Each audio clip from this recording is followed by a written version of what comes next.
Feliz día, Honduras. La grave crisis energética que atraviesa el país es motivo de preocupación para todos, no solamente para el sector productivo, no solamente es un asunto de empresarios, es un asunto de toda la nacionalidad. Hoy abordaremos este asunto a profundidad en nuestro foro Hablemos con Hechos. Para ello hemos invitado a dos jóvenes brillantes de este país que tienen distintas responsabilidades y que por supuesto comparten la preocupación y a lo mejor encontramos puntos de vista distintos que enriquezcan nuestro enfoque, la grave crisis energética del país. Hoy tenemos en el estudio la presencia del ingeniero Edgardo Portillo, subgerente de distribución a nivel nacional de la Empresa Nacional de Energía Eléctrica. Ingeniero Portillo, es un gusto tenerle aquí en el foro de TV Azteca. Buenos días, mucho gusto Darío, gracias por la invitación y encantado de compartir con Kevin Rodríguez. Muchas gracias. También el economista don Kevin Rodríguez Castillo está con nosotros esta mañana. Es un gusto recibirle aquí. Darío, muchas gracias por el espacio, por la invitación. Igualmente es un honor estar en este programa y estar compartiendo con Edgardo, una persona que tiene una responsabilidad muy grande dentro del ENE y que no le envidio en este momento. Ni yo tampoco. A ver, nuestros invitados tienen una decisiva formación que puede darles también o que les da un bagaje importante para poder escuchar sus criterios autorizados. El ingeniero Edgardo Portillo es profesional de la ingeniería mecánica, tiene 4 años de experiencia profesional, ha trabajado en una generadora térmica en Choloma, luego en el último año y meses en la subgerencia operativa de distribución de la Empresa Nacional de Energía Eléctrica. Y el licenciado Kevin Rodríguez Castillo es licenciado en Economía de una universidad de Georgia, es además politólogo de una universidad de Georgia y tiene una maestría en Economía Aplicada con énfasis en mercados de energía en la Universidad de Houston. Ha tenido diferentes cargos en la sociedad civil. Estoy muy agradecido, jóvenes, por su presencia aquí. En breve les voy a patentizar mi agradecimiento con una tacita de café, como ustedes se lo merecen esta mañana. ¿Tendrán las reformas tributarias algún impacto en el sector energético? ¿Qué me dice usted como economista? Sí, sí va a tener un impacto. ¿Por qué razón? Porque hay que empezar a contar un poco de la historia, don Darío, en cuanto a que en Honduras nace realmente el sector renovable en el 2007, cuando el presidente José Manuel Zelaya aprueba la ley de incentivos a la generación renovable. Incluso esta ley fue copiada prácticamente por otros países como Guatemala, que vieron que tenía un paquete bastante interesante y en aras de ser competitivos, pues generaron también una serie de beneficios, exoneraciones de impuestos para poder hacer los proyectos viables, ya que estos proyectos son bastante costosos en términos de costos de capital, valen millones de dólares, la Banca Nacional no tiene los recursos para financiarlos, por lo tanto, en este momento lo que preocupa de la Ley de Justicia Tributaria es que en el caso de la energía renovable se deroga esta ley, dejando a Panamá, Guatemala, El Salvador con un paquete que sí tendrían ventaja por sobre nosotros, porque sencillamente aquí se estaría dejando de fuera esa serie de condiciones que los demás mantendrían y otros elementos también, factores que influyen. ¿Cómo ven desde la ENE este asunto? Bueno, nosotros decimos que no va a tener un impacto en la tarifa tributaria. Yo le voy a explicar un poco del por qué no.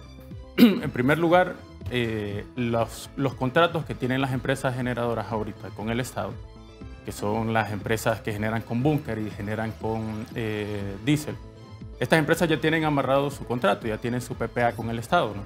Entonces, la ley no es retroactiva, entonces no aplicaría para las empresas que ya tienen este contrato. En estas empresas, como estas empresas generan con búnker y generan con diésel, y la ley sí abarca el impuesto para estos combustibles, el equipo de trabajo de la Empresa Nacional de Energía Eléctrica y el equipo de trabajo de la ASAR están trabajando en mecanismos para crear una especie de subsidio para que no tenga un efecto de incremento en la tarifa de energía eléctrica. Eso por un lado, ¿verdad? Ahorita el Estado ha lanzado un proceso de licitación de 400 megas de licitación de energía. Estos 400 megas, más bien nosotros pensaríamos que la tarifa va a bajar. Según nuestro sondeo que hemos hecho, nosotros pensaríamos que esta tarifa bajaría más bien, al contrario de incrementar, como lo interpretan, lo manifiesta Kevin. ¿Por qué bajaría? Porque la licitación que se envió no es a base de búnker ni de diésel, sino a base de gas natural y otras tecnologías, ¿verdad?, más actualizadas. Y entonces estos contratos vienen a firmarse, ya vienen implementados con el tema del impuesto. Entonces ya son unos contratos que ya se van a establecer, no como los contratos que se han establecido antes, que tienen un margen de ganancia mucho mayor. Entonces, esto lo que provocaría sería un contrato de acuerdo al tema de generación, su margen de ganancia normal, como se han venido renegociando los contratos, y esto lo que daría como resultado es una baja más bien a la tarifa de energía eléctrica. ¿Eso contradice lo que usted dice, licenciado Rodríguez? Sí, bueno, de hecho yo no diría que contradice, porque lo que menciona el ingeniero es que la SAR y la ENE están trabajando en un mecanismo para subsidiar. ¿Por qué razón? Porque, y yo me refería al caso del sector renovable al inicio, ahora vamos a pasar a la parte térmica, ¿verdad? Que es donde tiene la experiencia Edgardo.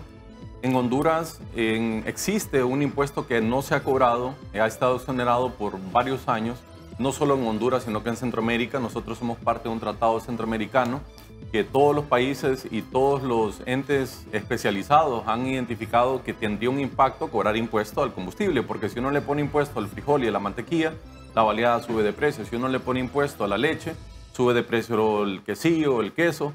En el caso de Honduras, que producimos con búnker, de aplicar ese impuesto de 43 centavos por galón al combustible, estaría incrementando en su precio. Entonces, precisamente pues, es lo que mencionaba el ingeniero Cardo. Por eso la SAR tiene que trabajar ahora en un mecanismo para subsidiar ese aumento. Si no, no habría necesidad de subsidiarlo. Entonces, la recomendación realmente que se hace aquí es que no se cobre, porque para el ENE esto puede tener un impacto y para nosotros. ¿Y es sostenible eso de mantener todas esas variaciones a costa de subsidios con fondos públicos? Bueno, realmente aquí la ENE tiene una deuda histórica de 100.000 millones de lempiras, y es una excelente pregunta. Cuando uno ve en el pasar del tiempo, la ENE ha sido utilizada como una institución política prácticamente, que si nosotros vemos en el periodo de elecciones del 2021, el gobierno anterior, al haber un aumento de un 35% en la tarifa, prácticamente primero subsidió, y no me dejará mentir aquí Edgardo, subsidió la tarifa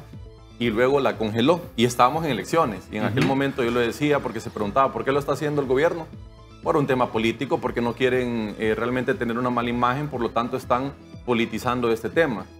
Ahora que estamos hablando ya de la situación que se está dando en este momento de la Ley de Justicia Tributaria, lo que preocupa es que a lo interno del ENE tiene una situación financiera bastante compleja. Darío, ¿en qué sentido?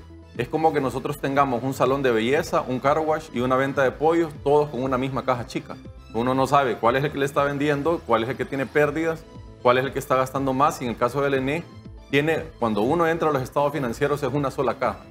Y uno no sabe de dónde proviene realmente hay maneras de hacerlo realmente, pero cuando uno lo ve en los estados financieros no separa qué ingresos provienen de la venta de energía, qué ingresos de transmisión, distribución, y dónde se está yendo eso. Entonces, cuando vemos esa complejidad de la contabilidad del ENE, la pregunta que surge es cómo van a manejar este cobro para luego devolverlo, porque las prácticas internacionales es no toque el sector eléctrico, es decir, no afecte las finanzas del ENE, porque si no, quien va a tener que pagar los platos rotos es la ENE.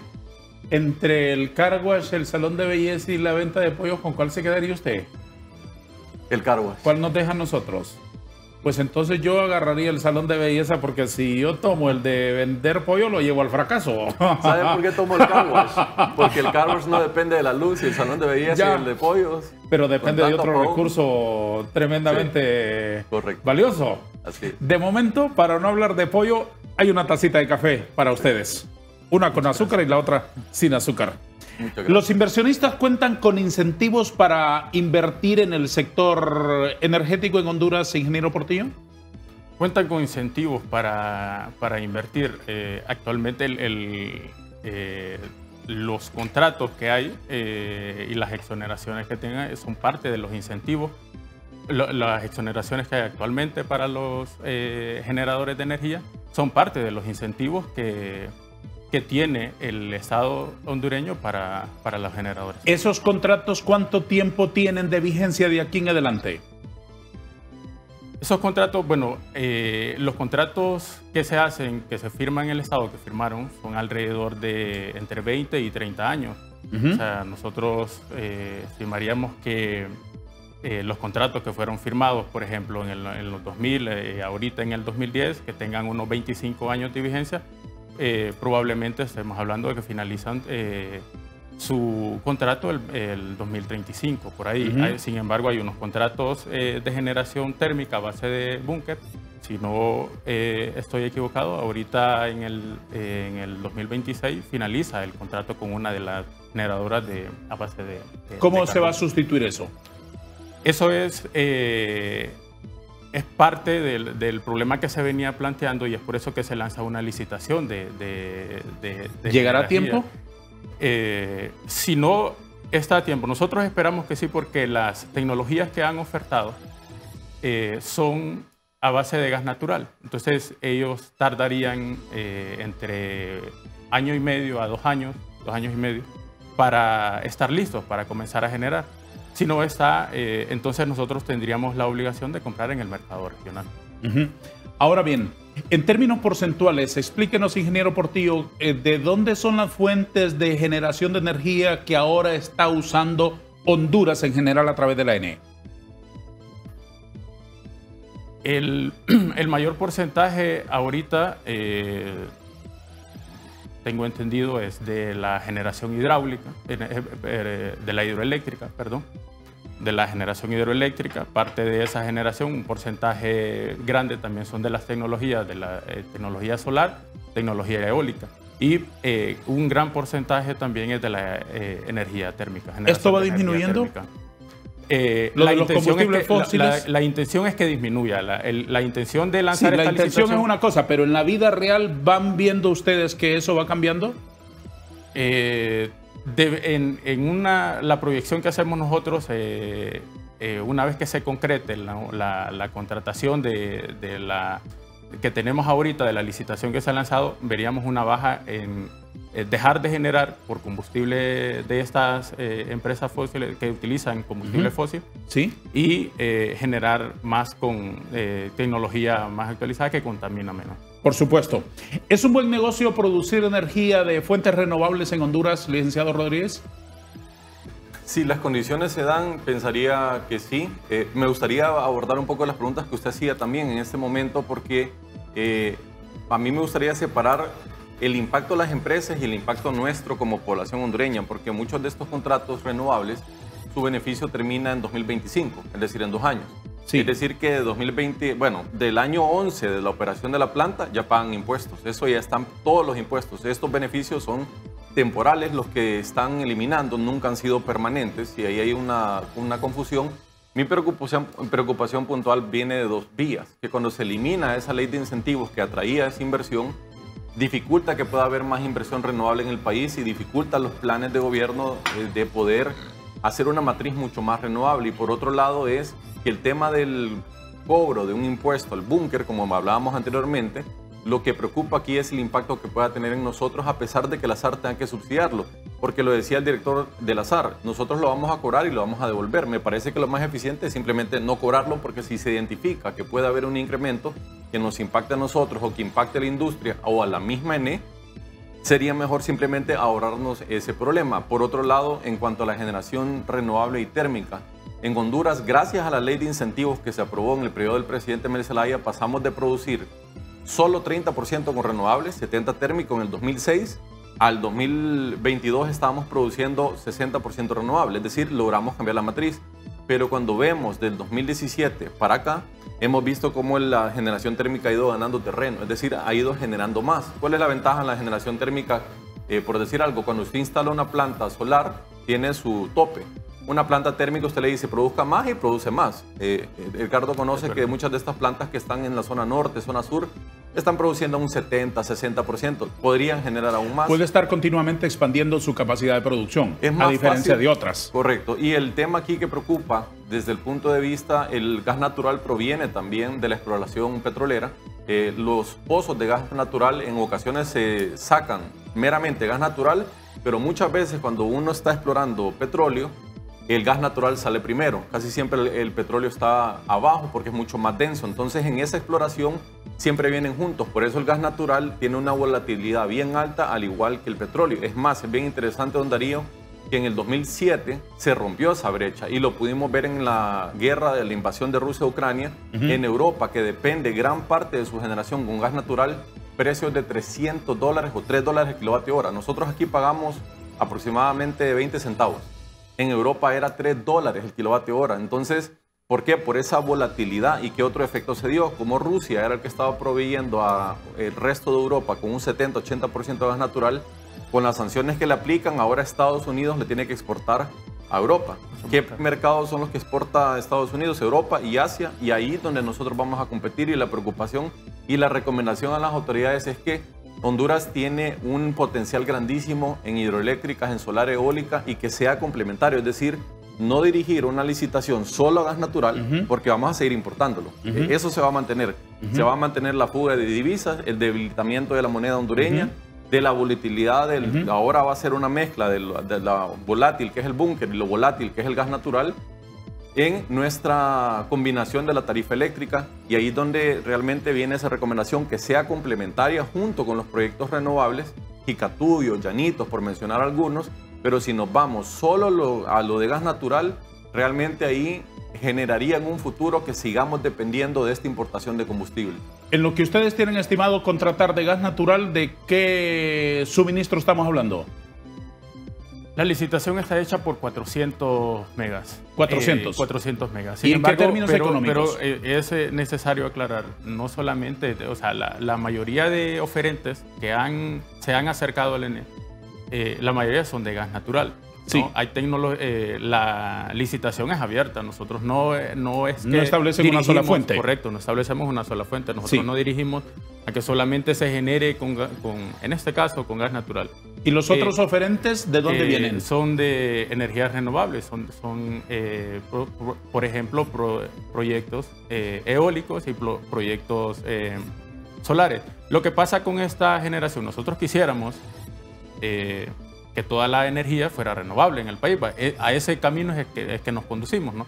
Sin embargo, hay una variación en este tema, y es el tema muy preciso, que es de la potencia firme, ¿no? La solar, la energía solar, ellos tienen su pico en el día, en el transcurso del día.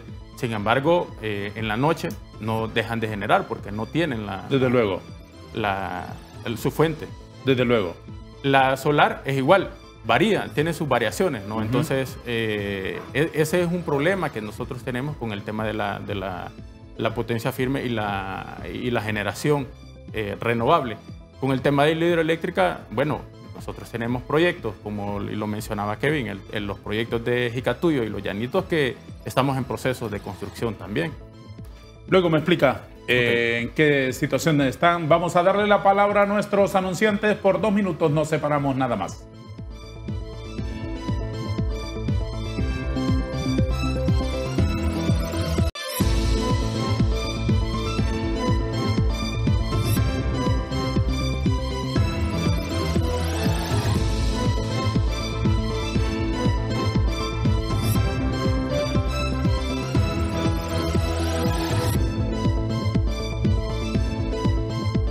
Señor subgerente de la ENE, respóndame en una cápsula así muy breve. ¿Cómo está la ENE después de 15 meses del régimen de Castro? Está encaminada a solventar los problemas que tenemos ahorita, que son bien complejos, más que todo en la zona norte y a nivel nacional. Entonces está encaminada a solventar esta problemática. Ya que menciona la costa norte, ¿por qué hay tantos cortes en el suministro de energía? La falta de inversión. La falta de... Se nos fue la luz. Bueno, vamos a encender aquí la inversión. No se preocupe, seguimos al aire. Ok, la falta de inversión más que todo en las líneas de distribución, en la red de distribución. Eso se debe a falta de eficiencia, a falta de planificación, a falta de cuidados. ¿A qué se debe? Eso se debe a la mala administración que ha tenido la empresa en los últimos años. A eso se debe. Porque nosotros llegamos ahorita aquí en esta nueva administración y básicamente se tenían todos los estudios, la planificación se tenían los estudios, se tenían las proyecciones, se tenían los montos que se iban a invertir. Y lo que nosotros vemos ahora es que no había esa voluntad política por invertir en distribución, no había la voluntad política de invertir en la Empresa Nacional de Energía Eléctrica. No sé con qué objetivo, yo creo que sí lo sé, pero sería muy, decirlos ahorita sería muy contradictorio, pero esos son esos objetivos pícaros que tienen los empresarios, los grandes empresarios, podría decirse, y también el sistema de gobierno que había antes. Entonces, la intención no era mejorar el sistema de energía, era básicamente dejar de invertir. Cuando se deja de invertir y se le deja de dar mantenimiento, ¿no?, a las redes de distribución, entonces comienzan esos apagones que ahorita estamos experimentando, comienzan esas interrupciones indefinidas que tenemos ahorita, pero cuando nosotros llegamos comenzamos con las proyecciones que ya se tenían, comenzamos con la planificación que ya se tenía y comenzamos a ejecutar esas inversiones que se tienen ahorita. ¿Cuál es la visión que tiene usted como estudioso del asunto? ¿Por qué se va tanto la luz en Honduras, sobre todo en el litoral atlántico, en la zona norte y particularmente en el Valle de Sula? Falta de voluntad política para resolver o ver el tema de energía eléctrica desde un punto de vista técnico. Siempre se ha visto como esa gallinita o esa piñata de política, como mencionaba anteriormente, todos los gobiernos desde los años 90, cuando uno se remonta a los apagones del 94, don Darío, ahí no existía tal sector privado. Eso era plenamente el gobierno. Y la población sufrió de esas constantes interrupciones.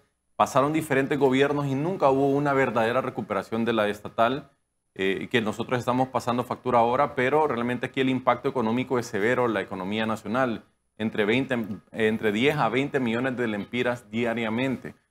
Pocas personas realmente se toman el tiempo de ver ese impacto, porque nosotros lo vemos, lo estamos viviendo en este momento, pero ¿cuánto realmente se ponen a sacar números? Yo le voy a dar 3 casos muy puntuales. Al dueño del mercadito en la zona norte, que cuando vivía allá iba y me decían, yo soy fanático del agua de coco.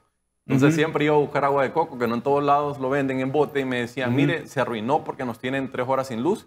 Y en la zona norte, con ese calor, con esa humedad, se pierde todo. Perdían lácteos, perdían carne, pierden venta, pierden clientela y pueden llegar a cerrar operaciones. El impacto que esto tiene también en la industria. Estamos hablando que había una empresa en la zona norte que nos reportó cuando yo estuve en la Cámara de Comercio e Industrias de Cortés, quien solo en el 2022 perdieron 300 millones de lempiras. ¿Por qué? Porque si usted le quita la energía constantemente a un equipo, lo puede dañar. Muchos de estos equipos utilizan unos chips bien delicados y eso cuesta millones de lempiras. Entonces, diariamente nosotros estamos teniendo ese impacto severo en la economía nacional que no nos permite crecer. Mire qué interesante, Puerto Cortés. Yo siempre escuchaba que se decía que tiene una capacidad de duplicar sus operaciones, pero cuando uno habla con los entendidos del tema logístico le dicen, no, lo que sucede es que usted necesita energía eléctrica para poder... ¿Ustedes no son de los que aplauden cuando viene la luz?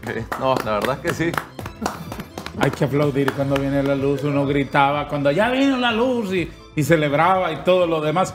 Fíjese que ahora que usted menciona el departamento de Cortés, yo quisiera proponerle a Honduras que mientras no resuelvan ese asunto desde la ENEI, desde los responsables públicos, al departamento de Cortés, en vez de llamarle así, se le llame departamento de Cortes. Fíjese que... cambiándole la sílaba tónica. De Cortés. Porque no es justo. No es justo con nadie en Honduras, pero no es justo con el pulmón que produce. Correcto. ¿No les parece a ustedes?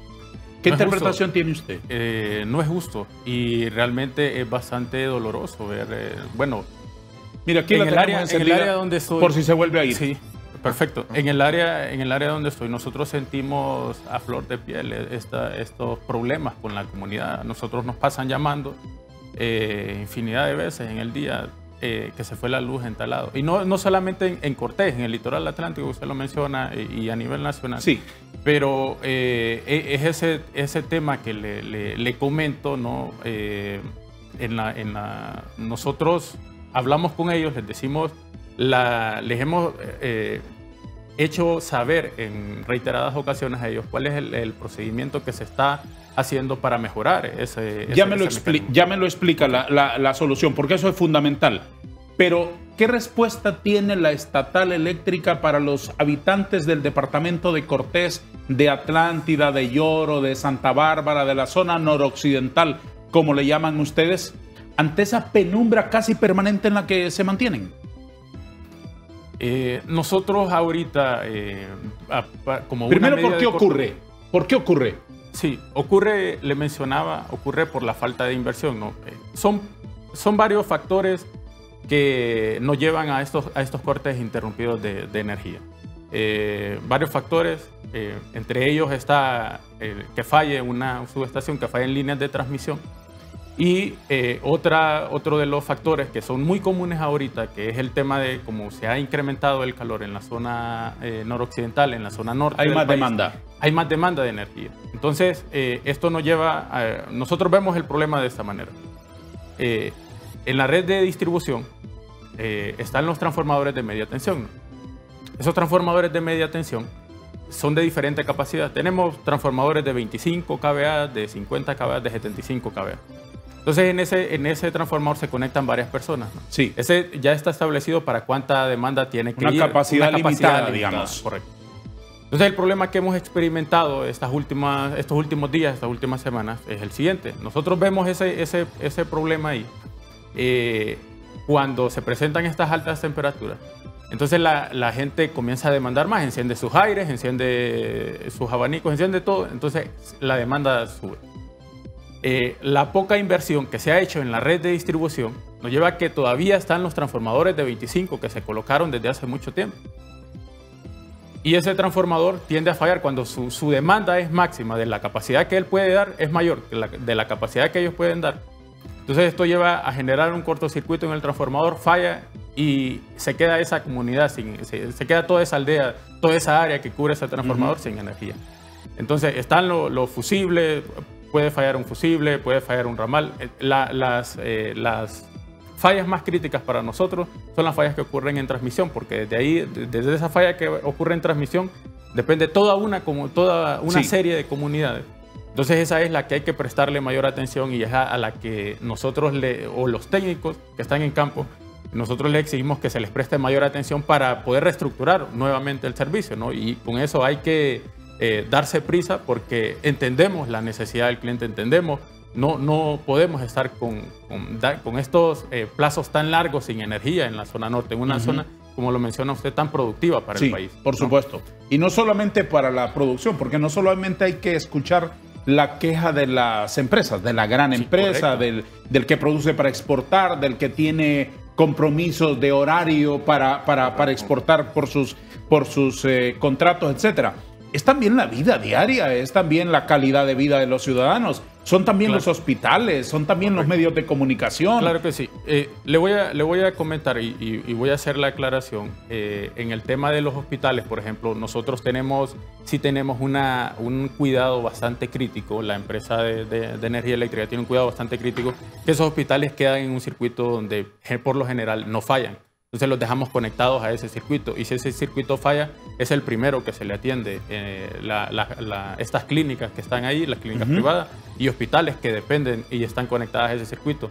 Lo otro que mencionaba usted, el tema no solamente para las empresas, ¿no?, sino para la población, es verdad, es bastante crítico. Nosotros en estos últimos días, el fin de semana antepasado, por ejemplo, tuvimos varias tomas. La gente está bastante enardecida porque falla por un momento el sistema eléctrico y la gente quiere respuesta, quiere que se le atienda de inmediato. Y esto es otro tema también que quiero aclararle a la población. Nosotros tenemos ahorita, por ejemplo, la red de distribución está operada por un ente que se llama EH, ¿no? Nosotros somos el supervisor de EH ahorita. Sin embargo, con este tema de la transición a EH le quedan pocos meses, alrededor de unos 4 meses para terminar su ciclo de estadía aquí en el país, nosotros prácticamente estamos trabajando en conjunto, haciendo los trabajos de manera conjunta.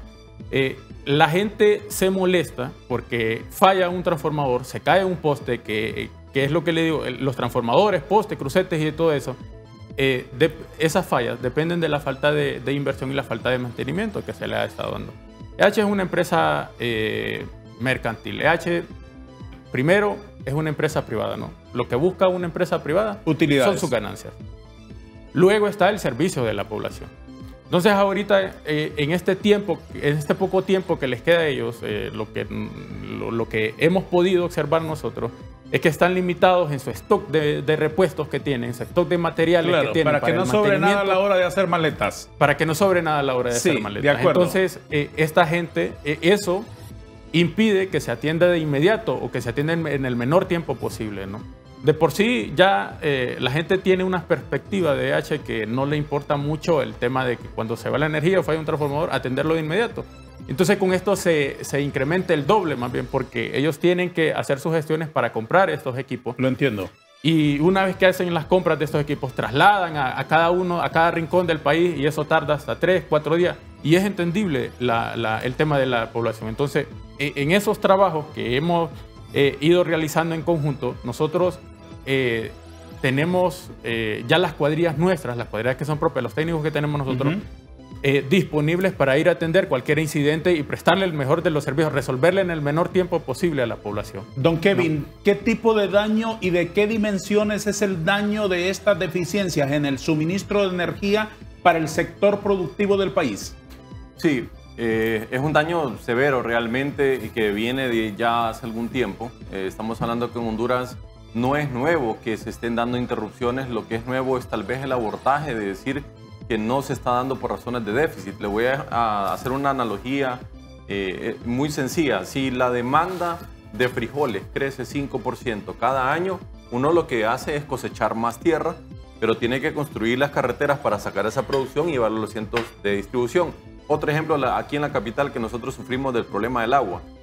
¿Qué se necesita? Pues represas, estamos claros en eso, pero hay que construir las tuberías madres que saquen toda esa agua. Sí. Y hay que distribuirla en las diferentes colonias, porque lo que ha sucedido es que del mismo pegue varias colonias han crecido, entonces no le llega suficiente agua a todos. En ese sentido, igual crece la demanda de energía en Honduras en un 5% cada año, entonces hay que invertir en producción, en las redes de transporte o las carreteras que van a llevar esa energía y en la distribución, y eso no se ha dado por décadas prácticamente, pero aquí es donde viene el tema, que ahora, a pesar de que los informes del ENE del 2015, informes del operador del sistema, de la Comisión Reguladora del 2019, ya establecían que hay un déficit, por eso se está lanzando la licitación, por eso la ENE está comprando máquinas térmicas para Olancho, para La Ceiba, porque hay un déficit. Ahora las autoridades, y aquí realmente no es el ingeniero Ricardo, sino que las autoridades superiores dicen no hay déficit.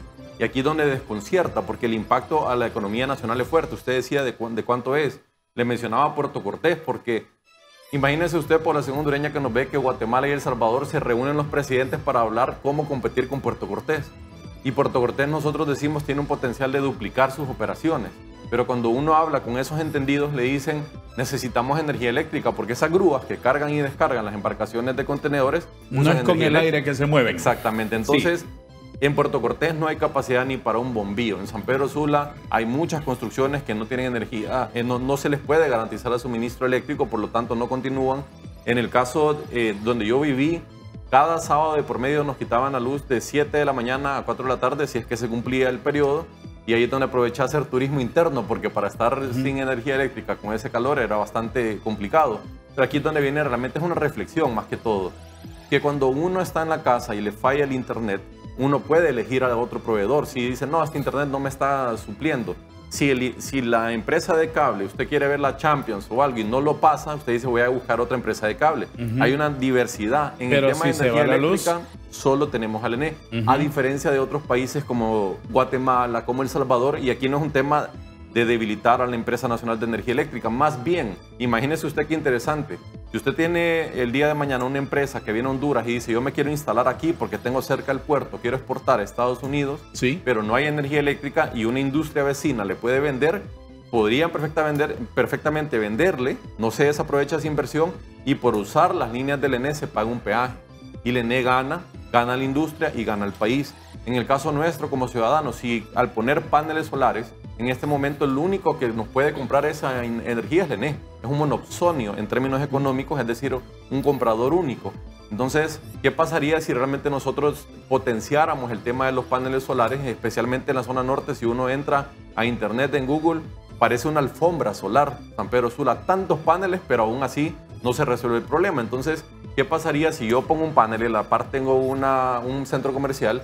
Esa energía que yo estoy generando excedente, perfectamente a ellos les va a servir, a mí se me paga, porque la ley contempla que me lo tienen que pagar, gano yo, gana la industria, gana el país nuevamente. Aquí el tema es de generarle opciones al pueblo hondureño y darle la oportunidad de tener el derecho a elegir su proveedor de suministro eléctrico. La última pausa de nuestro foro Hablemos con Hechos. En instantes retomaremos la plática.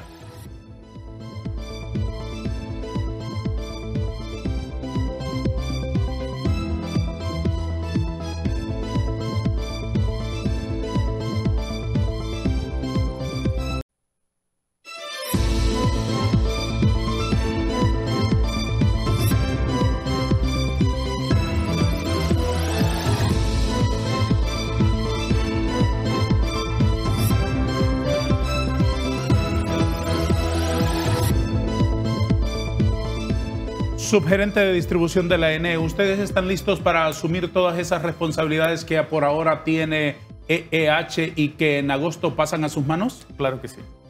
Claro que sí. Estamos completamente listos. Ahorita nosotros estamos trabajando en un tema de transición, en unas mesas de transición de cada una de las áreas, ¿no? Estamos completamente listos para asumir esta responsabilidad.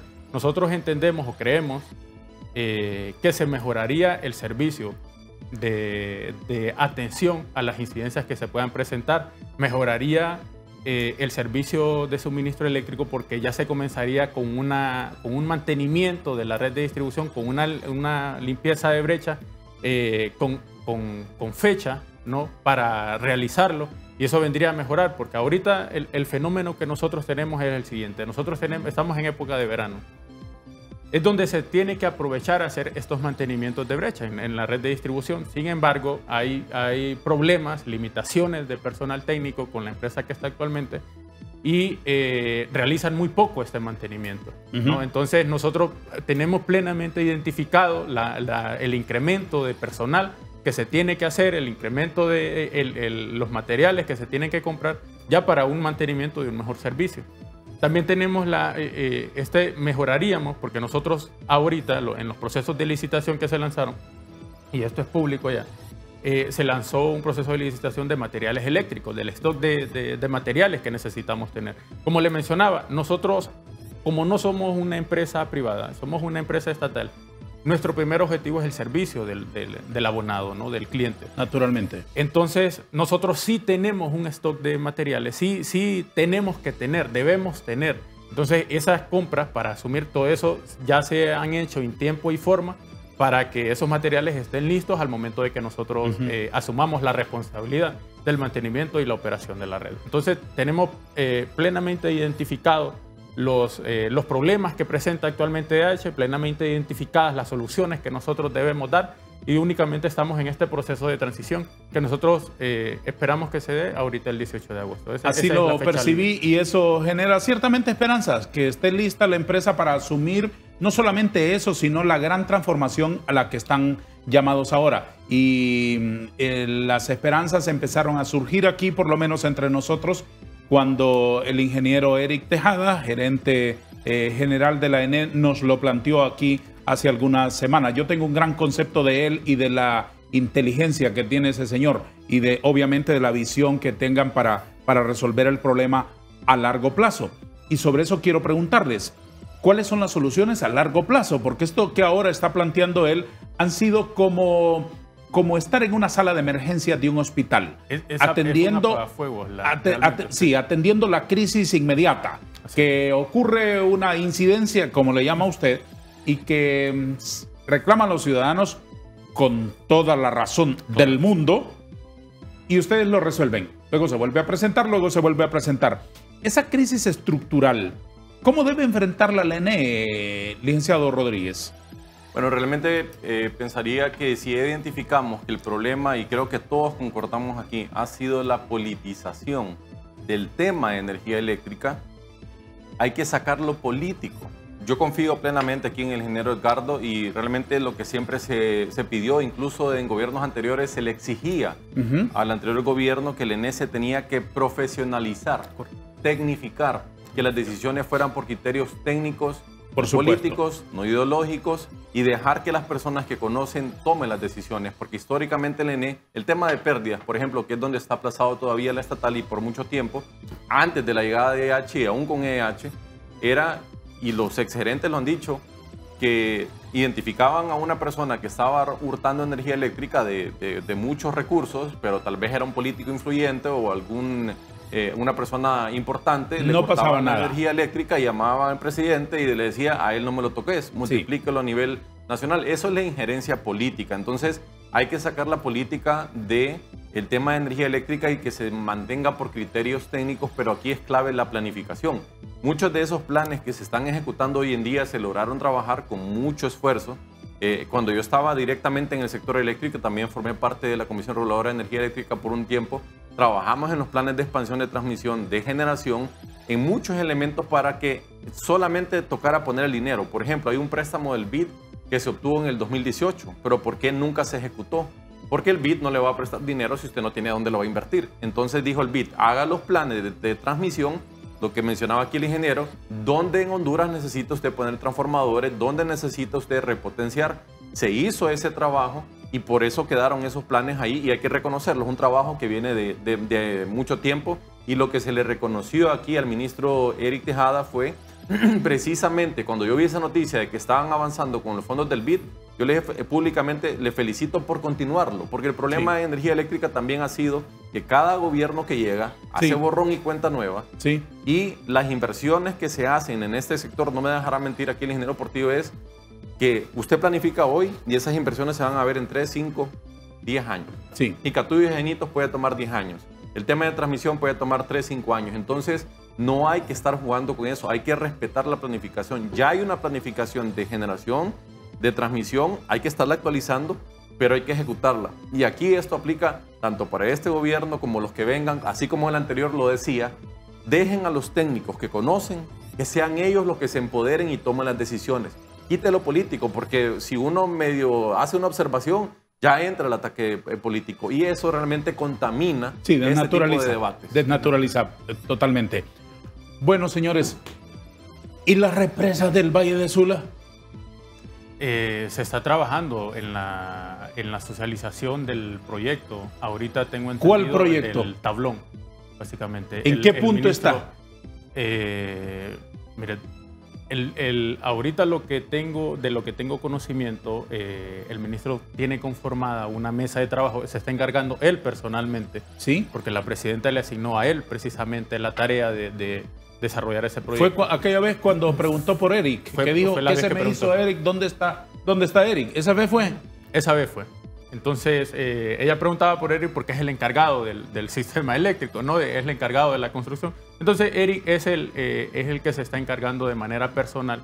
Tiene una comisión, ellos tienen reuniones cada mes en San Pedro Sula, en el plantel de La Puerta, ¿no?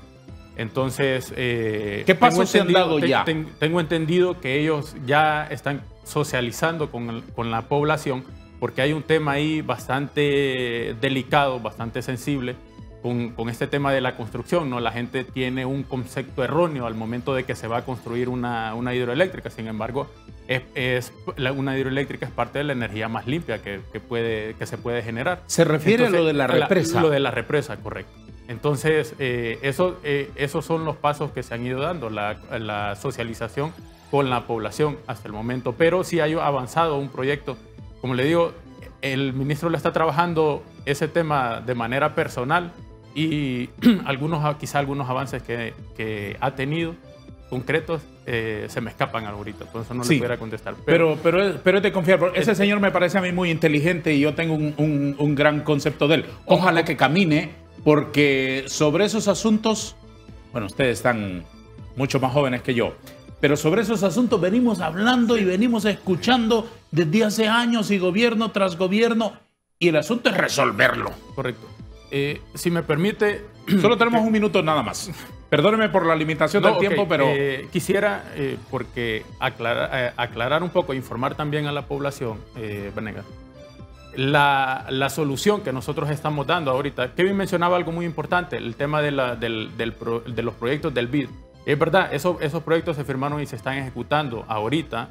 Hay construcción de subestaciones. Entonces, para la zona norte, tenemos construcción de subestaciones, que esas subestaciones vienen a descargar los circuitos ya existentes y las subestaciones y los transformadores que tenemos en esas subestaciones con sobrecarga. Vienen a descargar, por ejemplo, la subestación del centro, la subestación de Calpules, vienen a descargar esas subestaciones, y entonces tendríamos una mejor disponibilidad para todas estas empresas que se quieren conectar ahorita actualmente. Estamos trabajando en la construcción, ahorita se metió a licitación también el tema de la construcción de los circuitos. Trabajamos un trabajo bastante arduo con la gente ya del ENE, propia del ENE, en los diseños de estos circuitos y en las proyecciones que se tienen de las subestaciones. Es verdad lo que menciona Kevin, estos son proyectos que tardan bastante tiempo, claro, ¿no? Y se vienen planificando desde hace mucho tiempo, desde el 2000. Escuchaba una nota de él hace poco y mencionaba que desde el 2018, no, incluso desde el 2013 se vienen proyectando. Pero hay que ver, era lo que hablamos al principio, la voluntad política que se tiene para impulsarlos. Por Entonces, supuesto. si no se tiene voluntad política, Por si supuesto. los mismos políticos, vaya, nosotros hacemos una planificación de en dónde necesitamos nosotros la subestación. Pero si la decisión de quien tiene la llave para encender los motores y empezar a andar. Así es. Le voy a mencionar esto. Nosotros hacemos las proyecciones, ¿no? De dónde necesitamos una subestación para tener un mejor servicio. No se hacen esos proyectos desde el 2013 a la fecha. Y 5 años después aparece una empresa que a usted le alquila las subestaciones. Ajá. Entonces, ¿qué mensaje le transmite eso? Por supuesto. Entonces, por supuesto. No ha habido esa voluntad. Sin embargo, ahorita nosotros sí metimos los procesos de construcción de ampliaciones de subestaciones, no solamente con los fondos BID que menciona Kevin, sino también con el presupuesto que se aprobó ahorita, el presupuesto nacional. Se cuestionó bastante el tema de que el mayor porcentaje del presupuesto iba para la empresa nacional. Sin embargo, con todo ese presupuesto, nosotros no le damos solución definitiva al problema que presentamos ahorita en las redes de distribución y en las subestaciones. Entonces, queda plasmado para el 2024, para el 2025, parte del otro presupuesto que del próximo año que se tiene que ejecutar. Entonces, ahorita, como para tranquilizar a la población, más de la zona norte, por ejemplo, ya se está trabajando en la construcción de estas subestaciones, y ya se va a comenzar a finales de este año con la construcción de los circuitos. Entonces, posiblemente nosotros tenemos la proyectado que reduciría bastante el tema de los apagones en la zona norte. Muy bien, señores, estoy muy agradecido con su comparecencia esta mañana. Les invito para que en una fecha próxima nos reencontremos y hablemos del asunto. La primera intervención suya aquí hace una hora fue que no le gustaría estar en los zapatos de este hombre por las responsabilidades y los enredos en los que está todos los días. Después de escucharle todo este montón de cosas, creo que mucho menos. Mucho menos, pero le deseamos la mejor de la suerte realmente, porque se necesita gente que viene de tener experiencia real, viva, a tomar estas posiciones, y que lo que más me alegra realmente es que, y no lo digo de manera negativa, es que no sea una persona activista, porque este tema es demasiado delicado. Aquí tienen que estar las personas más capaces. Y yo sé que he tenido a nivel político, no a nivel técnico, diferencias tal vez con las autoridades, pero yo siempre estoy a la orden. Aquí siempre se van a plantear, al menos de mi persona, recomendaciones que sean en pro de que la ENE pueda salir adelante, de que nosotros tengamos el suministro eléctrico, porque yo soy el primero que no quiero estar en mi casa sin energía eléctrica. Desde luego, y ese ha sido el propósito nuestro y lo hemos alcanzado, que dos jóvenes profesionales hondureños entendidos, expertos en el asunto, podamos debatir temas de interés nacional. Estoy muy agradecido con ustedes, les espero en el futuro. Tal vez, además de café, puedo ofrecerles pan, de acuerdo a los presupuestos, a cómo vaya la economía del país. Muchas gracias por la invitación, Darío. Esperamos nuevamente, cuando usted lo considere conveniente. Le agradezco mucho. Igualmente, muchas gracias, don Darío. Un honor estar aquí. Gracias, Edgardo, también. Y bueno, un saludo a todo el pueblo hondureño. Gracias a todos por haber acompañado nuestro foro que emitimos de lunes a viernes a las 7 de la mañana. Les recuerdo que nuestra retransmisión es a las 10 de la noche. Si usted se ha perdido el foro por la mañana, puede sintonizarlo a las 10 de la noche si no se va la luz. Gracias. Adiós.